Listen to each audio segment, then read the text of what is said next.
You're listening to the Corbett Report.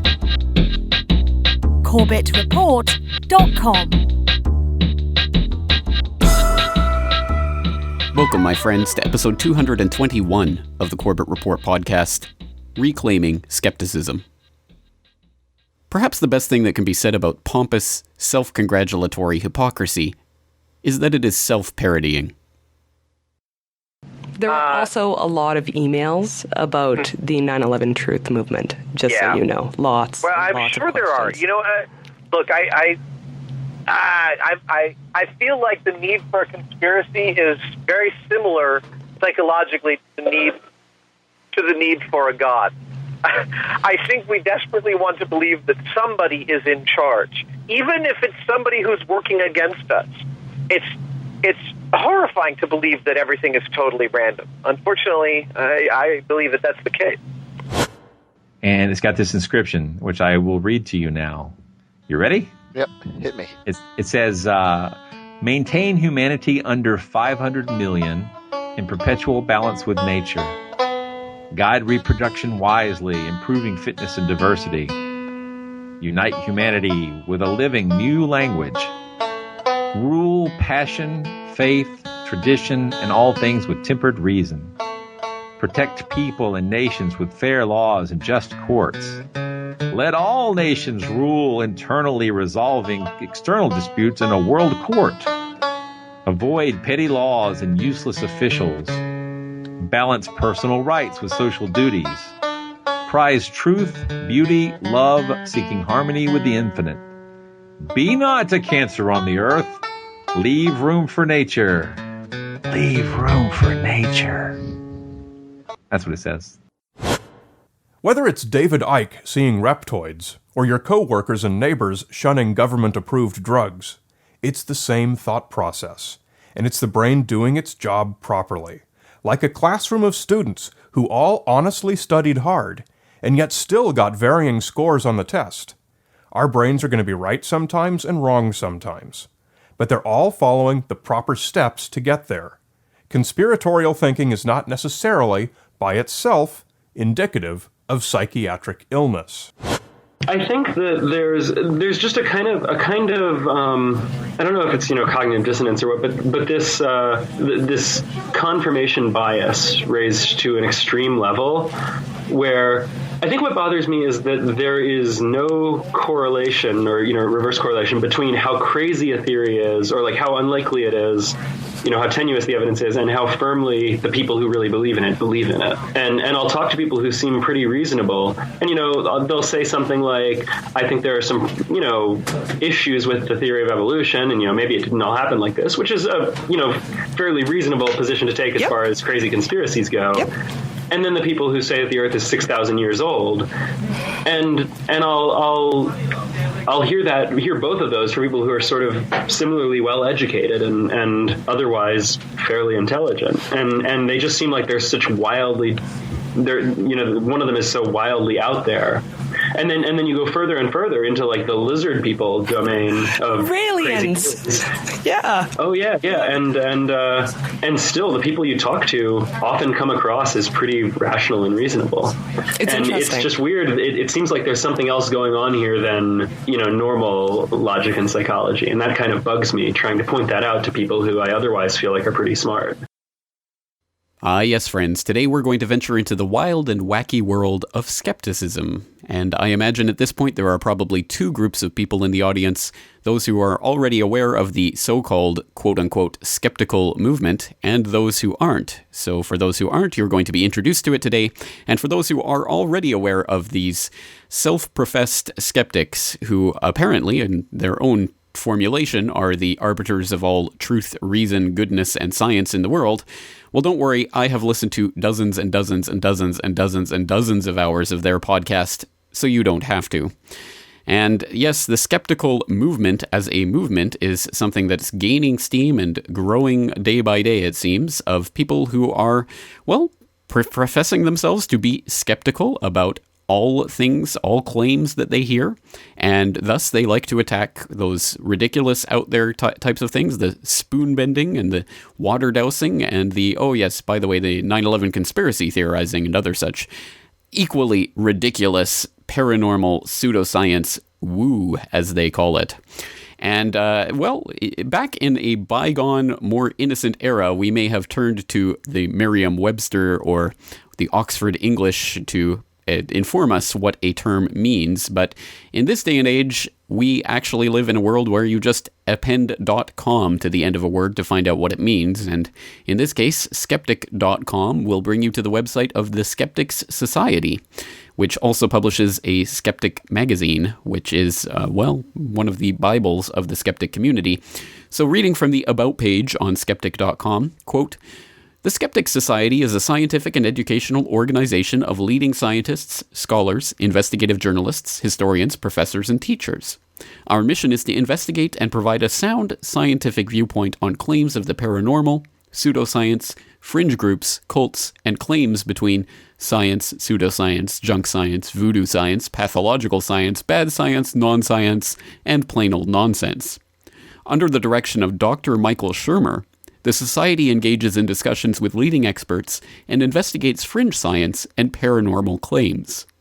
It is our hope that our efforts go a long way in promoting critical thinking and lifelong inquisitiveness in all individuals."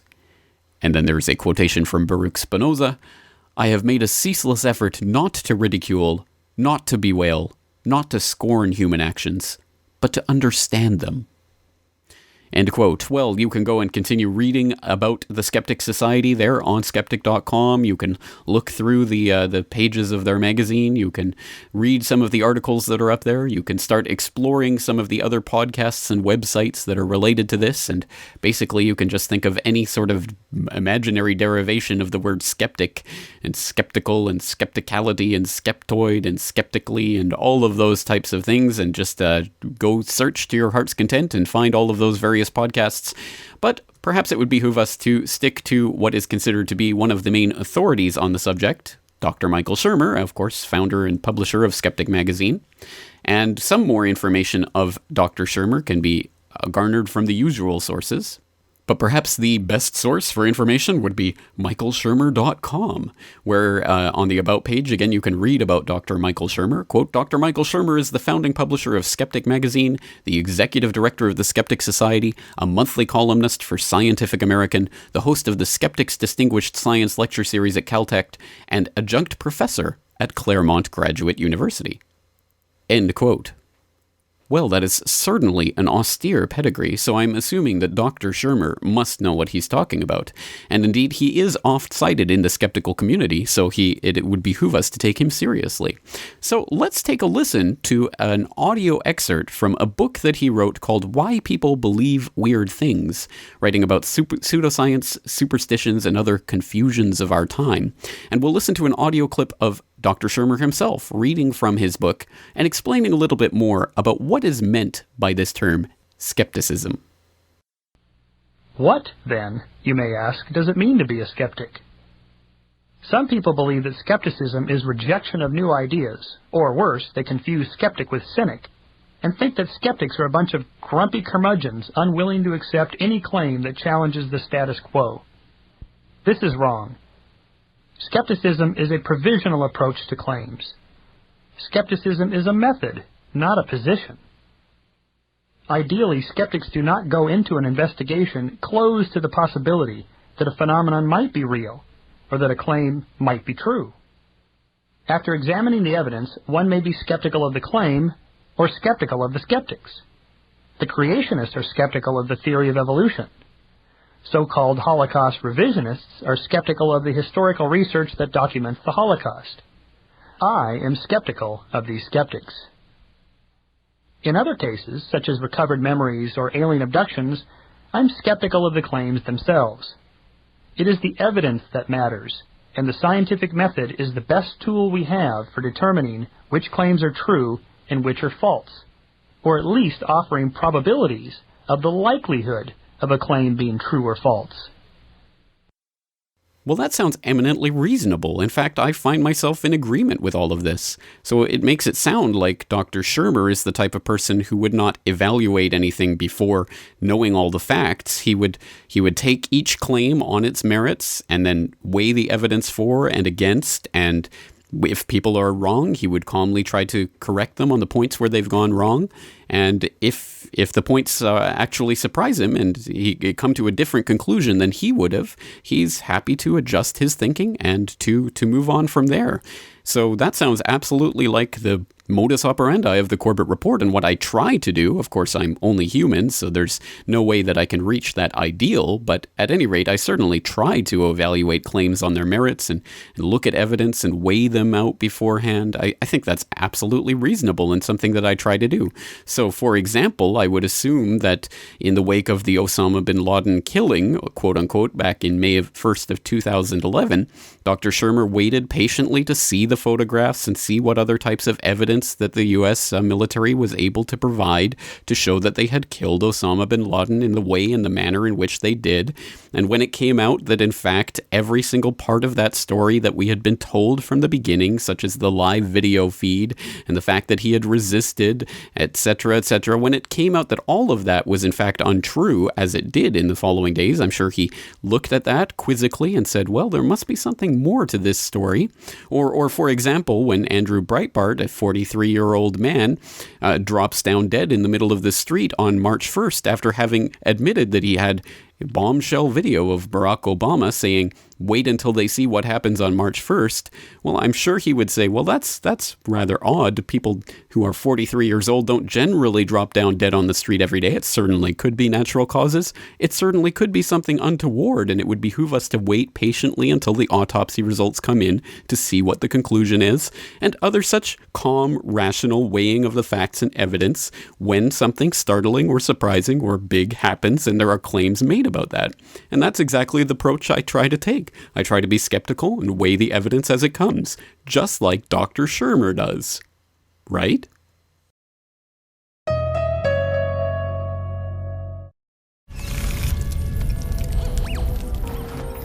No one will ever make me believe that Lee Harvey Oswald took any shots. I don't think it was an accident personally. I think that somebody had her killed. The military-industrial complex killed John F. Kennedy in plain view. I can prove that there's a private banking cartel setting up a world government because they admit they are. No one's safe. Do you understand that? Here's what's funny about the conspiracy theorists. They call themselves skeptical, but in fact, they are the least skeptical people you'll ever meet. They believe anything they read as long as they already agree with it. It looks like being certain even of something which is very terrible and very frightening may be psychologically preferable, at least to many people, than being in doubt, being uncertain. Because if you're uncertain, you're suspended. You don't know what stance to take. What conspiracies do is they give us a little dopamine hit, like, ooh, I got the pattern, I figured it out, I know what's really going on here. The rub is which patterns are real and which are not. Some of the Secret Service agents said shots came from the building. Yeah. Some of them said they came from the grassy knoll. We want the size of the event to have an equally large cause. So JFK, the leader of the free world, killed by a lone nut? A nobody? Come on, that just doesn't feel right. I'm worried about the corrosive effect these theories have on trust, on social functioning. It's important to have criticism, it's important to have a wide range of different views and perspectives in society. It's right to hold institutions and governments to account, but it's not right to assume that everyone's up to no good. It's just not the way the world is. In an unhealthy society, conspiracy thinking becomes a mass movement based on fear, anxiety, and anger, and it ends up targeting scapegoats. Conspiracy theories are not going to go away. Irrational conspiracy theories are not going to go away. And they're never going to cease having an emotional appeal to us. Or, okay, maybe not. Well, that was the trailer for a new Doc Zone documentary from the Canadian Broadcasting Corporation called Conspiracy Rising, which evidently aired in Canada this past Thursday. And there is an online way in which you can watch it, but not if you're in Japan like myself, so I have not been able to watch the full documentary, although I can't say that that's much of a loss at this point, because at this point I think watching these types of documentaries is pretty much a paint-by-numbers production, whereby they have a couple of main thrusts about dismissing evidence out of hand and then making broad accusations about the mindset. Why do people believe these crazy things? And it turns into a psychological analysis. So I think I pretty much know the thrust of the documentary without even having seen it. But if you want to, of course, you can go follow the link. And if you happen to be in North America, I'm sure you can go watch it online if you dare, if you want to. And I always encourage and invite and implore people to go and look at things which would contradict what they might already believe, because that's the only way that we can ever come to a better understanding of what it is we believe and why we believe it. And that, I think, is part of the skepticism which this episode is supposedly about, right? If not the skepticism that is put forward by people like Dr. Shermer. And for whatever great work Dr. Shermer has done on spoon bending or other such topics of no real importance in the bigger scheme of things, his record on conspiracy theorizing, quote unquote, is atrocious. Here are Neil Armstrong and Buzz Aldrin walking on the moon. It was exciting watching that, and yet, today, 6% of Americans think it was all done in a Hollywood studio, faked by our government in order to avoid the humiliation of losing to the Soviet Union in the space race.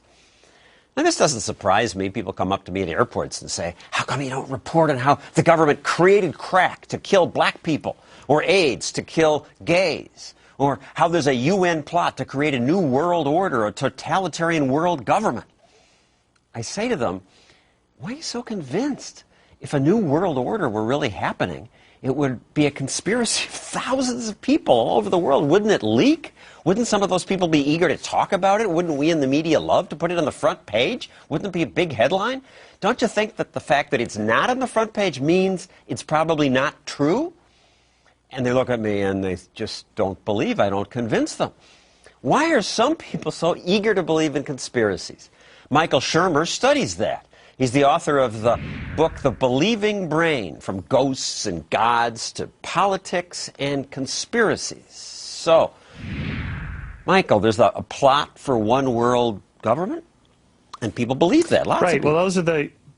Yeah, they do. They actually think that there's an attempt at world domination. There's 12 people living in London, the Illuminati or the Rockefellers or the Rothschilds or more recently the Bushes and so on, that somehow they are all orchestrating this. And basically with conspiracies, unlike a lot of the other claims we check at Skeptic, that some of them are true. I mean, Watergate was a conspiracy. The attempted assassination and then successful assassination of Lincoln was a conspiracy. The assassination of Franz Ferdinand that triggered World War I was a conspiracy. So there are we can't some just real blanketly ones. say Very that's few, right. though. So what criteria do we have? Basically, the more people that have to be involved, the less likely it is to be true.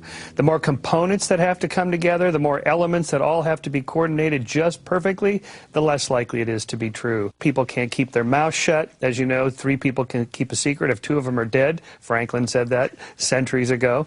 It's still true today. I mean, if you just think about Watergate, I mean, here you have the most powerful administration in the world, and they couldn't even break into a hotel successfully. And in any case, people blabbed about it afterwards. Today, many Americans believe that September 11th was orchestrated by President Bush as an excuse to wage war in Iraq. But think about what would have to come together for this. We already know that the planes hit the buildings. We all seen the videos of it. So not only did that happen, but they also believe that explosive devices were intentionally planted inside both World Trade Center buildings. These 2 of the most secure buildings in the world. Somehow conspirators got in there and for months ahead of time planted these bombs inside. In other words, once you start spinning it, you have hundreds and hundreds of elements that would have to come together and thousands of people that would have to coordinate this. Not one of them wants to go on your show to tell what they really saw. Not one told their spouse or their girlfriend at Pillow Talk, look what I did, or you know what I saw. Not one. Because this is what happens. We find out about conspiracies because people can't keep their mouth shut. And yet nothing like that has happened with 9/11. 9/11. 9/11 was done exactly how we think it was done, by al-Qaeda, not by the Bush administration. And yet 16% of Americans say it's very likely that federal officials had a role in this. More say somewhat likely. Only slightly more than half say not likely. Some believe it because they think the corporate media, I've been called that, the corporate media were complicit in cover-ups. Right, even if that were true, that somehow, let's say, Rupert Murdoch ran all the news, and we already know that there's, hundreds of different media sources, that somebody like a Drudge, I mean, think of how Drudge got his name, by being an alternative media, that somebody would be the next Drudge by blowing open the biggest story of the century, that 9/11 was orchestrated by the Bush administration. We have the proof. Here it is. Surely somebody would do that. And I should also say, as someone who's worked in the corporate media for ABC and now for Rupert, that the corporate media may have one wish, but they can't control us. I mean, the people at ABC, most of them hated business and just wouldn't do what the businessman in charge might have told them to do. And rarely does anyone tell us to do anything. We really do have a free press in America. What about the moon landing? That's right, we do. How can so many people think that was faked in a studio? Well, in part because it is such a fantastic, amazing feat that it seems like, well, gosh, could they really have done that? But if you think about it, in terms of the technology at the time, it would have been an even better feat to be able to film something like that and pull it off without all those engineers working at NASA who were keeping track of the telemetry coming back from the spacecraft as it was heading for the moon. That would have had to have been coordinated by some sort of fantastic satellite telemetry, and that just wasn't even possible at the time. And so the question is why? Why do people believe these things? In part, it's because of something called cognitive dissonance. We want to balance our view of the world with the way things should be. So the assassination of JFK. There has to be something big, comparable to killing a president. Lee Harvey Oswald acting alone, a lone nut, a nobody, that doesn't jive. It doesn't feel consonant. It feels dissonant. Or Princess Di. She's a princess. What did she die of? Speeding, drunk driving, no seatbelt. It doesn't get more mundane than that. That's what lots of people die from. But she's a princess, so it had to be some sort of cabal, a conspiracy, a plot against her, a murder, an assassination that feels better to most people. Thank you, Michael Shermer. It may feel better, but it's not true. But it's one thing to simply say that Dr. Shermer and others of his ilk are being hypocritical when they employ these types of, quote, arguments, unquote, against the, quote, conspiracy theorists, unquote. But it's another thing to demonstrate that, and what better way to do that than to have Michael Shermer do it to himself? So everyone, I'm pleased to present to you Michael Shermer, debunking Michael Shermer. Fallacy 9. Rumors do not equal reality. Rumors begin with, I read somewhere that, or I heard from someone that. Before long, the rumor becomes confused with reality, as I know that passes from person to person. Rumors may be true, of course, but usually they are not. They do, however, make for great tales. Ah, yes, rumors do not equal reality. A very apt point. It's very true to point out, and no matter what rumors one might hear, it certainly doesn't mean that they're valid, and we must examine those rumors for their truth or lack thereof, like we would with any other statement of fact. So, absolutely, I agree completely with Dr. Michael Shermer. However, I disagree with Dr. Michael Shermer, who writes in Paranoia Strikes Deep from September 2009, quote, but as former Nixon aide G. Gordon Liddy once told me, and he should know, the problem with government conspiracies is that bureaucrats are incompetent and people can't keep their mouths shut. Complex conspiracies are difficult to pull off, and so many people want their quarter hour of fame that even the men in black couldn't squelch the squealers from spilling the beans. End quote.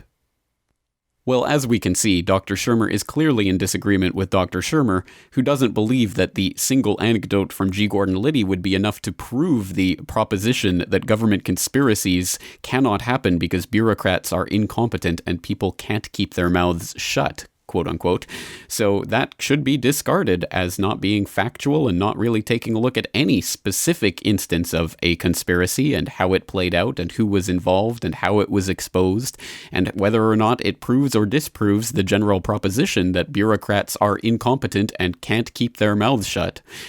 So it's absolutely useless in determining the truth or lack thereof behind any particular proposition, but perhaps G. Gordon Liddy didn't tell him that. I also think that passage by Dr. Shermer is a good illustration of another logical fallacy pointed out by Dr. Shermer. Fallacy 21, circular reasoning. Also known as the fallacy of redundancy, begging the question, or tautology. This is when the conclusion or claim is merely a restatement of one of the premises.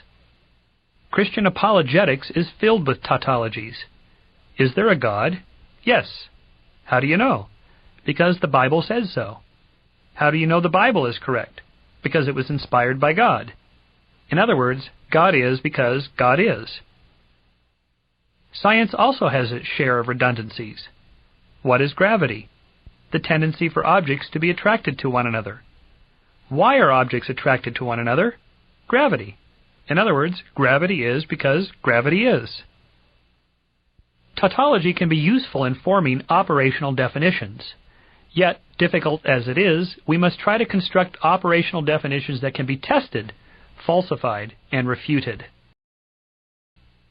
Yes, I think Dr. Shermer is exactly right to point out that circular reasoning is a logically fallacious mode of reasoning that far too many charlatans employ to pull one over on their audience. Exactly as Dr. Shermer does in that Paranoia Strikes Deep article, where he argues, based on what G. Gordon Liddy told him, that government conspiracies are well nigh impossible to pull off because someone always spills the beans. And how does he know this?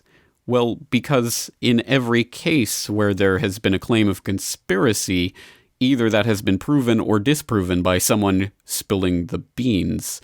So, in fact, wouldn't this in fact be circular reasoning? So if it is going to be exposed, it will be exposed by an insider, and if it isn't exposed by an insider, then it didn't happen. That doesn't actually add up logically if you think about it for long enough. But let's move along to another example of circular reasoning that Dr. Shermer likes to employ, much to the chagrin, I'm sure, of the Dr. Shermer who wrote that book, Why We Believe Weird Things. And this one comes from a Huffington Post blog that he wrote way back in December of 2010, My Day in Dealey Plaza, Why JFK Was Killed by a Lone Assassin. Quote, on Tuesday, December 7th, I walked through and around Dealey Plaza in Dallas, where JFK was assassinated by a lone assassin, Lee Harvey Oswald. Or was he? A lone assassin, that is. Yes, he was. But that is not what anyone giving informal tours of the plaza will have you believe if you give them a few minutes and a few bucks. End quote. Moving down further in the article, quote, the most striking thing about being in Dealey Plaza for me was how small it is. Perhaps because the assassination itself was bigger than life, we expect the geography to match the eventuality, but that is certainly not the case here.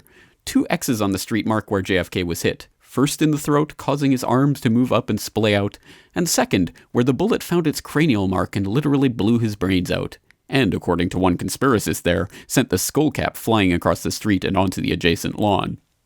What is astounding is how close both X's are to the sniper's nest in the book depository building.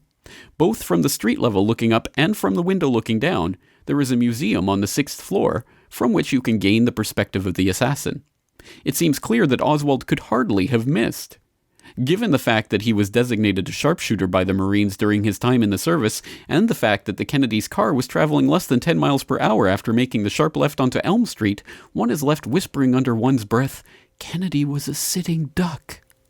Look at the 2 photographs at the end of this post, each taken from one of the X's on the street. I tried to snap a pic from the sniper's nest, but this must be a problem for the museum, because in addition to no photography signs, there is a guard standing there the entire time. The window from which Oswald fired is the square window on the far right of the building, second from the top. Is it really necessary to invent additional assassins when it is obvious that one could have done the job? No. LHO acted alone in killing JFK. QED. End quote. Dr. Shermer. Dr. Shermer must be so disappointed in you for violating so many different laws of logical reasoning in one fell swoop. But among some of those that you touched on there are... Fallacy 20, either or. Also known as the fallacy of negation, or the false dilemma, this is the tendency to dichotomize the world so that if you discredit one position, the observer is forced to accept the other. This is a favorite tactic of creationists, who claim that life either was divinely created or it evolved. Then they spend the majority of their time discrediting the theory of evolution so they can argue that since evolution is wrong, creationism must be right. But it is not enough to point out weaknesses in a theory. A new theory needs evidence in favor of itself, not just against the opposition. Because, of course, even if you did somehow disprove that there was a second shooter because the X's on the street are very close to the building, which, by the way, is not a proof of any sort, even if you did disprove there was a second shooter, that does not prove that Lee Harvey Oswald was the shooter, as you claim. That would be an example of an either-or fallacy. And, of course, we can also say that you are applying this fallacy.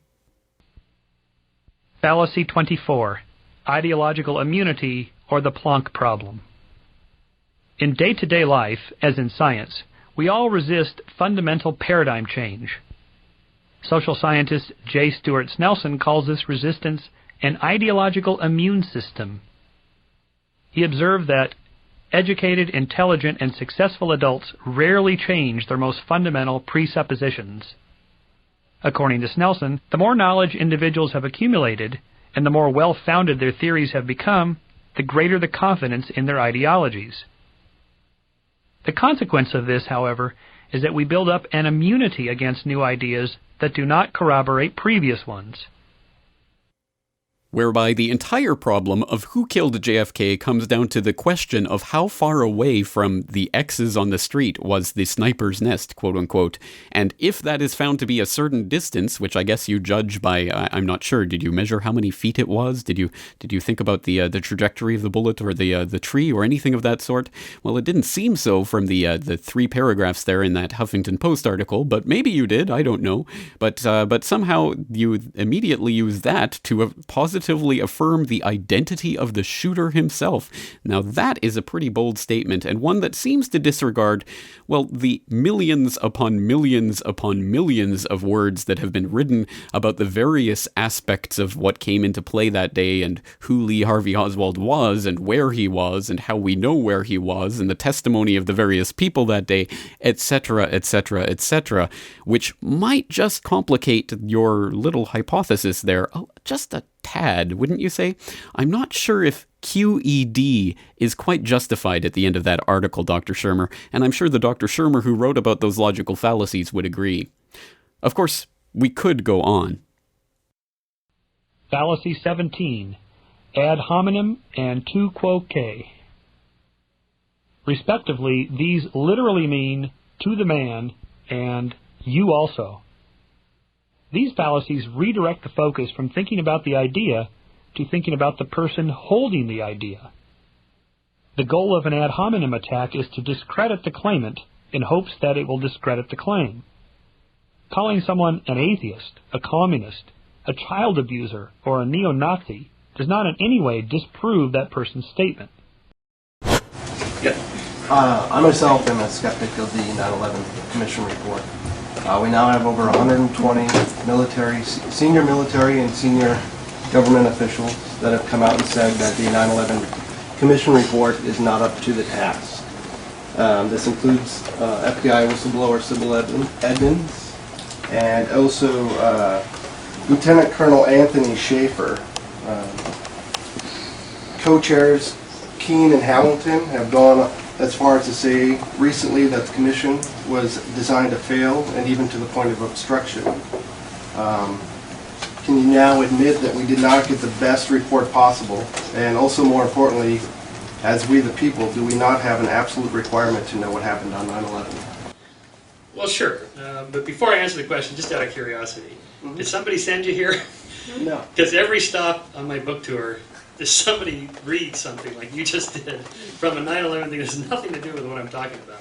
So, and I found on a webpage, somebody forwarded me an email that said, go to Shermer's talks and read something about 9/11. So I'm just wondering, are you one of these plants? Or an opera, 9/11 opera? Just curious. It's okay. I mean, it's a free society. But just wondering. I mean, you were sitting there reading a little statement, right? I mean, right. Yeah. So, well, are you going to answer the question? Yeah, sure. Okay, I'll answer. I'm definitely not a plant. Yeah, I mean, you got your camera going, and right. Come on. Yeah, come on. This is going to be on YouTube tomorrow, right? Building 7. And on and on and on. But I think you get the point by now. Back in November of last year, it was my honor to talk to Joshua Blakeney of the University of Lethbridge, who actually had the chance to confront Michael Shermer when he came to talk in Alberta a couple of years ago, and the footage of that confrontation is up on YouTube. And this conversation was held on Corbett Report Radio and Republic Broadcasting, and is of course available for download along with all of the other things cited in today's episode from CorbettReport.com. Let's take a listen to a bit of that conversation with Joshua Blakeney about Michael Shermer.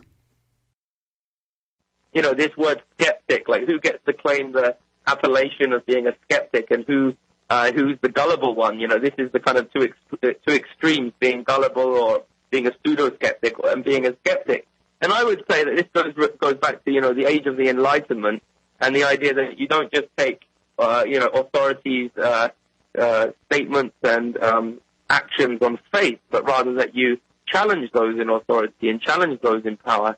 And what those such as Michael Shermer and his colleague, someone who cites his work a great deal, Jonathan Kay, I mean, it seems that you have this kind of incestuous relationship with those who take on the truthers where they kind of all cite each other, like Jonathan Kay and Michael Shermer do. You have those individuals taking things on faith, which I think would imply that they're actually rejecting the heritage of skepticism. And that it's those of us who actually don't just take for example, the interpretation that we were given within hours of 9/11. We don't take that on faith, that we actually challenge those in power to provide us with evidence, scientific evidence, and so on.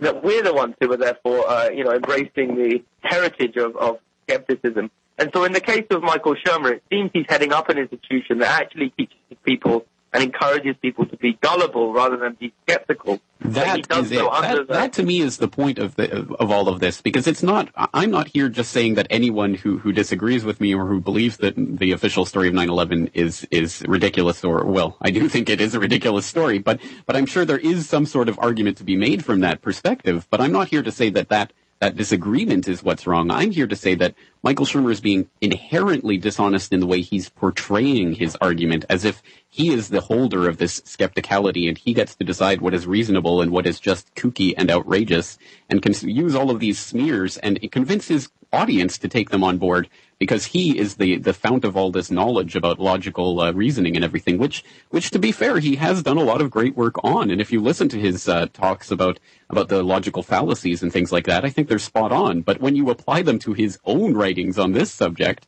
he fails at his own standards, which to me is the point. It's a dishonest argumentation.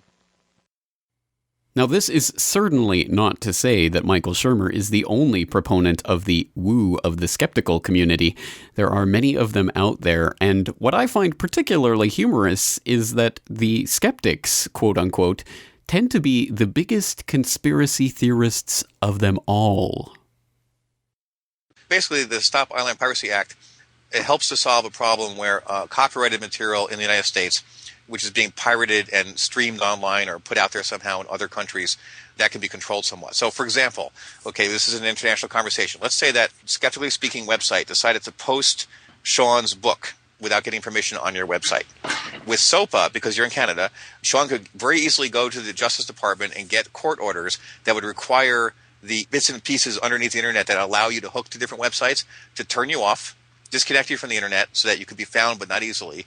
PayPal or Amazon or MasterCard or Visa would no longer work with you, and any other kind of institutional or financial group would not legally be able to interact with you. It'd be almost like if Macy's was sitting there in a big shopping mall and a little boutique down the way started competing with them. Macy's could send their guys over there and just board it up. So you can't do it anymore, but legally. Okay, and the problem with that is it also makes it... Wait a minute. Am I Macy's or the boutique? You're, in this case, Macy's. But the thing is, it makes it so easy to do that, let's just say that Sean wanted to shut you down. He could take his book and pretend that he's someone else and post it on your website as comments. It's sort of like going to a restaurant and letting a bunch of cockroaches loose and then calling the health department to shut it down. It would be easy for U.S. corporations or individuals or interests to shut down foreign websites by faking a copyright infringement. And what does that have to do with science? First of all, an intermediate step is U.S. passes this law, every other country passes a similar law, so the entire world now works this way, or at least several countries. So now you've got an English law, a British law that mirrors the American law. So a bunch of global warming denialists in England closed down the American Association of Advancement of Science's website because they publish Science magazine. They make it look like Science magazine is stealing copyrighted materials. And a bunch of American global warming denialists shut down Nature in England, and so on. It just makes it very easy. I mean, obviously, the way this would actually work is large corporations put their resources, as they do now, into doing various marketing things and so on, and legal things. You know, I know a guy who invented a way of making a piece of wood into something you would light on fire in your fireplace to get your wood burning, and he called it something that used the word light in it because you light it on fire. And a major corporation that makes a beverage simply showed up with their lawyers and said, you can't call it that. We have a product that has the word light in it. They couldn't possibly have won that in court, but he couldn't possibly have defended himself. Okay, so trademark and copyright already works that way. It's already true that the really big guys get to push around little guys.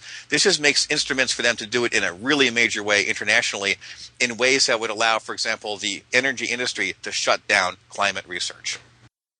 Oh, I get it. It's all becoming clear to me now. SOPA is really about the oil companies who are going to hire teams of lawyers to file intellectual property suits against climate scientists' websites in order to get them taken down from the web in order to end climate science as we know it. Now I understand. It's all an oil company conspiracy. And yes, thus we reach the bizarre part of this whole process, whereby there are certain skeptically acceptable conspiracy theories that I guess broadly correspond to, shall we say, leftist politics, if we want to trap ourselves in the left-right political paradigm. But certainly, if you pervade something to the exact opposite effect, that climate scientists, in fact, make enormous amounts of money from some of the work that they've done, as has been pointed out by myself and others in such articles as the alarmist machine, which I'll put in the notes for today's episode. No, if you make that point, you're a crazy purveyor of conspiracy woo. But if you believe that it's the oil companies who are going to somehow use SOPA to take down climate science as we know it, well, that's perfectly logical. And of course, there are an assortment of other people who are genuinely well-meaning people who are doing podcasts and starting websites and trying to spread the word about skepticism. And then there are the other people of, shall we say, questionable integrity who claim to be journalists, quote-unquote, and are enlarging their pocketbooks by writing, quote-unquote, skeptical books, like Jonathan Kay, author of Among the Truthers. There has been an explosion of conspiracy theories flying fast and furious over the internet. Some believe that the death of Osama bin Laden was a ruse, all to help President Obama get reelected, and that the tornado that killed more than 120 people in Missouri this week was the result of an obscure military-backed research program in Alaska. Joining me now to debunk some of these myths is John Kay, author of Among the Truthers, A Journey Through America's Growing Conspiracist Underground. John, thanks for being with us today. Thanks for having me. So you have immersed yourself in this conspiracy theory culture. I mean, you attended conventions, you joined Facebook groups, discussion boards. What was that like? Well, it was a very surreal experience because, of course, I don't believe in these particular theories, but I was surrounded by people who do. And it is it's a bizarre place where the most fantastical things are taken as common knowledge. Okay, so what did you find out then from talking to these people, reading these blogs and these different posts? What did you find out? What fuels these trends of conspiracy? Well, the number one ingredient is distrust. Distrust not only in government, but in all public institutions, including the mainstream media. And in fact, as soon as I identified myself as someone who worked at a newspaper, it was immediately assumed that I was sort of in the power of the elites, if you will. No one really thought that I would give them a fair shake. And these are people who inhabit a media world entirely contained by the internet, fringe sites. They don't read newspapers. They don't listen to the radio. They pretty much just get their news from radicalized websites that they go to on a daily basis. So then, for the most part, then, you weren't necessarily embraced by these conspiracy theorists trying to get their message out or trying to get their claims out there. You yourself were being questioned. Yeah, I was held in suspicion. At the same time, I think they were generally happy that someone was paying attention to them. I mean, for the most part, they feel completely ignored by the mainstream media. And I think on one hand, they were happy that someone was there, but they didn't think that they were going to get a fair shake. And the reaction to my book has been in that vein. They just assume that since I'm from the mainstream media, I'm not going to take their views seriously. This time I will leave the logical debunking of John Kay to Michael Truskello of Wilfrid Laurier University from an event that took place in 2009 where Jonathan Kay was asking questions to a panel consisting of Graham McQueen, Anthony Hall, and Michael Truskello about 9/11. Sorry, can I ask just a quick factual question about some of the theories you were talking about? The first thing is, a lot of your criticism about journalists are well taken. Journalists are very ambitious, very careerist, but this plays into some of the material you had in your presentation about the BBC and the CNN allegedly having information about WTC-7 coming down. I know from journalism that people are very eager to get scoops. They love to write books. They love to make names for themselves. It seems like a great way to do that would be to take inside information about, hey, look, there's this plot to take down WTC-7 from inside. Why aren't these people at BBC and CNN writing best-selling books and getting rich and getting their names out? Just quickly, Jonathan, I try to encourage my students not to use a priori reasoning, which is reasoning prior to the evidence. And the statement that you made about, well, why wouldn't a journalist follow this story is an example of that. There are many such examples that are often used against 9/11 skepticism. Bill O'Reilly actually asked the same question on his show. If this were true, then wouldn't every journalist in the world be, trying to get the scoop? But I try to encourage not to make the assumptions prior to the examination of the evidence. Ouch, burn. That's gotta hurt John, doesn't it? Well, at any rate, I trust that the basic underlying premise of today's episode is made clear by this point, that the so-called skeptics are not as skeptical as they claim to be. But just that fact alone is not necessarily what this episode is really about, because although it's very annoying to see hypocrites being hypocrites, it is unfortunately a fact of life, and there are hypocrites out there who use the very logical fallacies that they rage against, and it may pierce our soul to hear them, but at any rate they can be refuted. No, what this episode is about is something altogether darker, and unlike the conspiracy theories of the so-called skeptics who are worried about the oil companies using SOPA to bring down climate science in general, this theory actually has something to it. This is the BBC. This is The World Today from the BBC World Service. There's growing concern that conspiracy theories and propaganda are entering the classroom because young people can't separate the truth from misinformation on the internet. In a report shown to the BBC, a new British think tank, Demos, argues that pupils aren't being taught how to dissect the wealth of information online. Catherine Nye has been studying the findings. Where are you getting your information from? There was a documentary, I forgot the name of the guy, but he presented evidence showing that the 9/11 bomb was inside job. I forgot what it was called. 2 secondary school classrooms, one in East London. Who made that video? Who made that picture? I'm not sure. It was me. I didn't look at the source, but I just... One in Liverpool.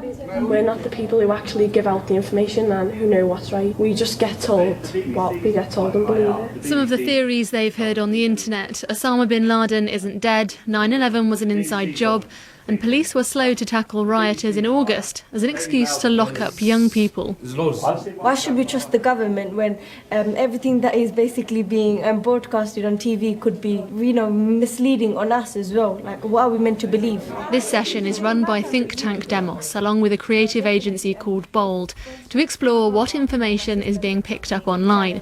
For many of the pupils here, it does have a heavy influence. Asked to rank in order of trust sources of information, the pupils in East London put YouTube as the most trusted, above the BBC and the government. Some of the teenagers are more savvy than others, of course, but in Liverpool again there was confusion as to how reliable online sources are. I would search it on Google and believe the first answer that came up, to be honest. I know I shouldn't do it, but Google's like a trusted website. It's a lot of people's home pages and you just automatically put trust in it. Demos argue that the problem of misinformation gathered from the internet is widespread and that pupils don't often have the skills to recognise bias and propaganda. At the lesser end, it's believing everything on Wikipedia is true. At the more severe, it's an alternative version of history presented online. The think tank's research looked at young people's digital literacy. It brought together existing research alongside conducting a survey of 500 teachers across England and Wales.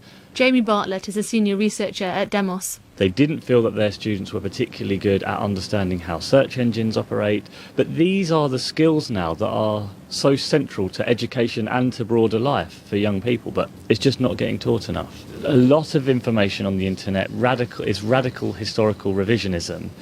The Holocaust didn't really happen, so Holocaust denial. 9/11 was an inside job. This is extremely worrying because without a common base of history that we all understand and accept and agree upon, it's very hard for people to have a shared understanding of where we are now. Ah, yes, this is another familiar refrain to anyone who has delved into the skeptical podcasts and websites. The old refrain, but this conspiracy woo nonsense is gaining such popularity online and people are having their minds warped by this information. We must find a way to stop it. And once again, unlike the oil companies are going to use SOPA to take down climate science as we know it conspiracy, this is one that is actually demonstrable. And I will do that by pointing you to our good old friend Evgeny Morozov, and anyone who watched my recent eye-opener report on the Twitter revolution myth will know all about Mr. Morozov.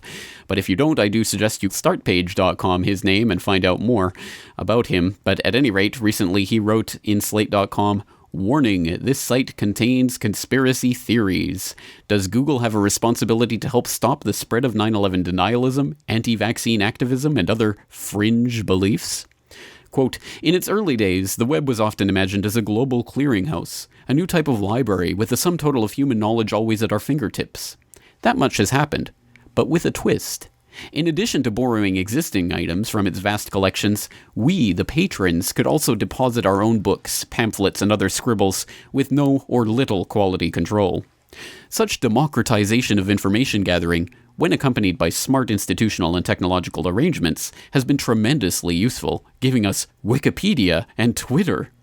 But it has also spawned thousands of sites that undermine scientific consensus, overturn well-established facts, and promote conspiracy theories.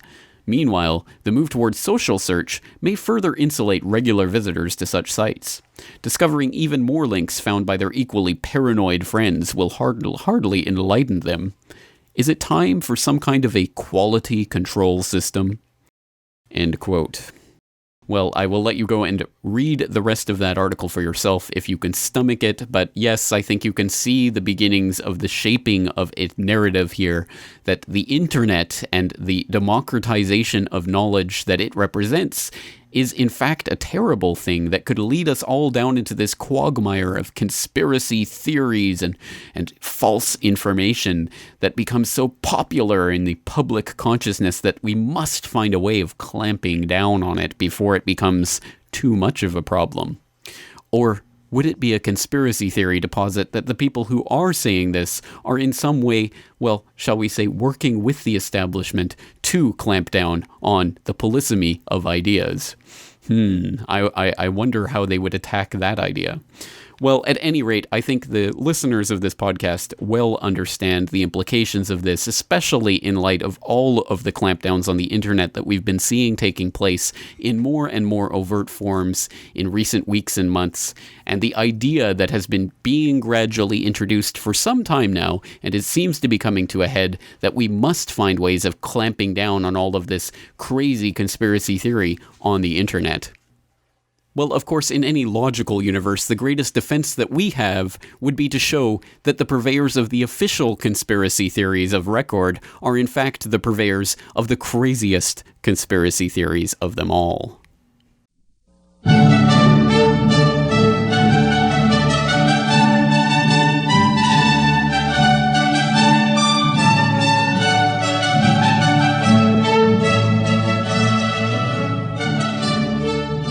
On the morning of September 11th, 2001, 19 men armed with box cutters directed by a man on dialysis in a cave fortress halfway around the world using a satellite phone and a laptop directed the most sophisticated penetration of the most heavily defended airspace in the world, overpowering the passengers and the military combat-trained pilots on 4 commercial aircraft before flying those planes wildly off course for over an hour without being molested by a single fighter interceptor. These 19 hijackers, devout religious fundamentalists who like to drink alcohol, snort cocaine, and live with pink-haired strippers, managed to knock down 3 buildings with 2 planes in New York. While in Washington, a pilot who couldn't handle a single-engine Cessna was able to fly a 757 in an 8,000-foot descending 270-degree corkscrew turn to come exactly level with the ground, hitting the Pentagon in the Budget Analyst Office where DoD staffers were working on the mystery of the $2.3 trillion that Defense Secretary Donald Rumsfeld had announced missing from the Pentagon's coffers in a press conference the day before, on September 10th, 2001. Luckily, the news anchors knew who did it within minutes. Osama bin Laden. The pundits knew within hours. Osama bin Laden. The administration knew within the day. Terrorists who committed these acts and those who harbor them. And the evidence literally fell into the FBI's lap. That a hijacker's passport was found blocks from the World Trade Center crash site, if you can believe that. But for some reason, a bunch of crazy conspiracy theorists demanded an investigation into the greatest attack on American soil in history. That investigation was delayed, underfunded, set up to fail, a conflict of interest, and a cover-up from start to finish. It was based on testimony extracted through torture, the records of which were destroyed. It failed to mention the existence of WTC-7, Able Danger, P-TECH, Sibel Edmonds, OBL and the CIA, and the drills of hijacked aircraft being flown into buildings that were being simulated at the precise same time that those events were actually happening. It was lied to by the Pentagon, the CIA, the Bush administration, and as for Bush and Cheney, well, no one knows what they told it because they testified in secret, off the record, not under oath, and behind closed doors. It didn't bother to look at who funded the attacks because that question is ultimately of little practical significance. Still, the 9/11 Commission did brilliantly answering all of the questions the public had, except most of the victims' family members' questions, and pinned blame on all the people responsible, although no one so much as lost their job, determining the attacks were failure of imagination. Because Nobody in our government, at least, and I don't think the prior government that could envision flying airplanes into buildings. Except the Pentagon, FEMA, NORAD, and the NRO.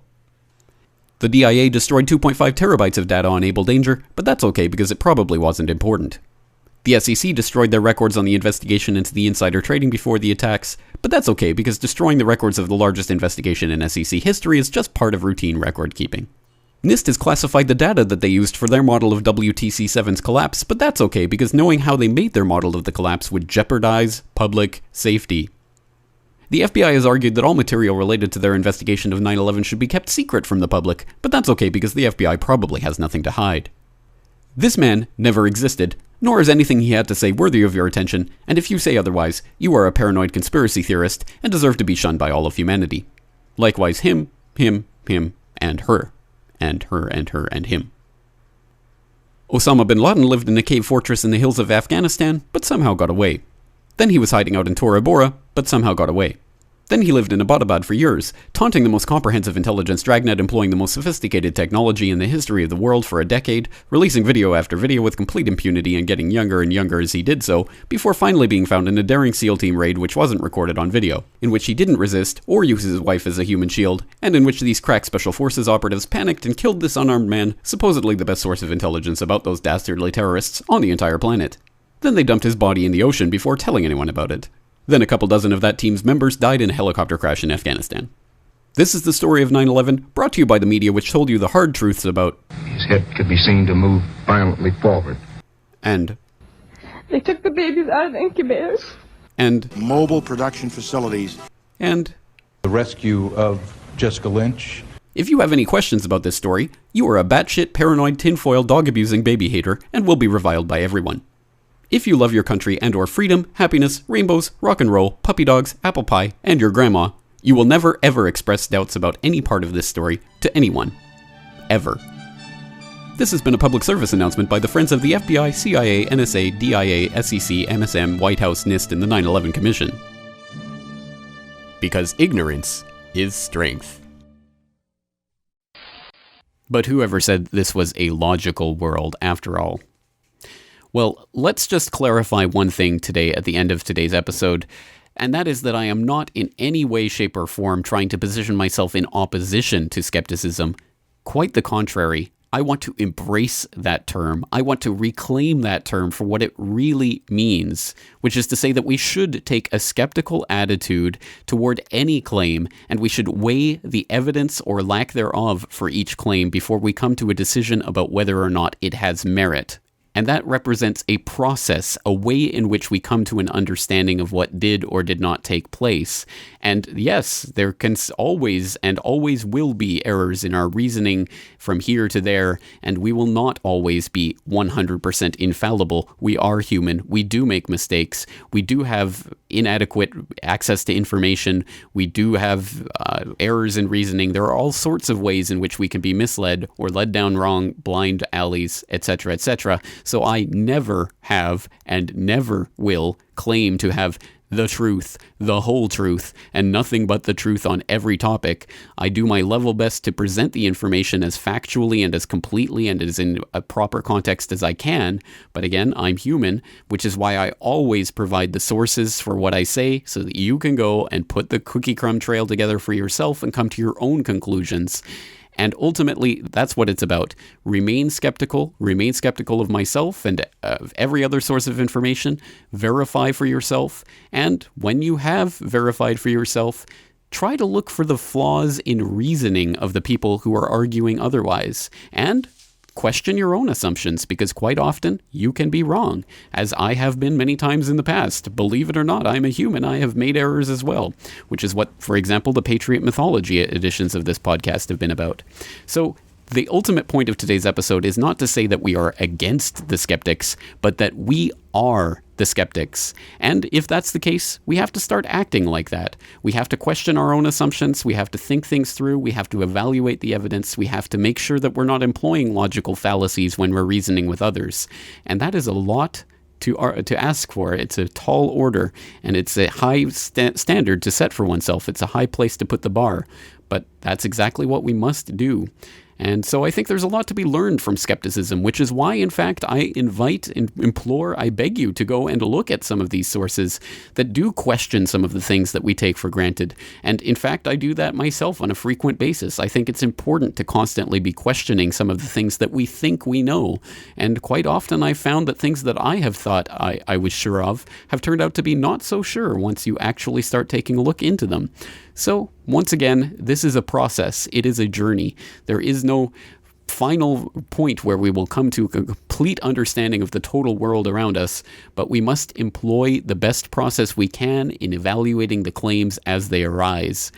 And if we do that equally and evenly, and if we don't resort to ad hominems and straw mans and all the other forms of fallacious reasoning that send us down rabbit holes and into the wrong corners and down blind alleys, then we have a chance of ultimately besting the people who would try to keep these ideas down in their very own arena of logical reasoning. And on that note, that's it for today.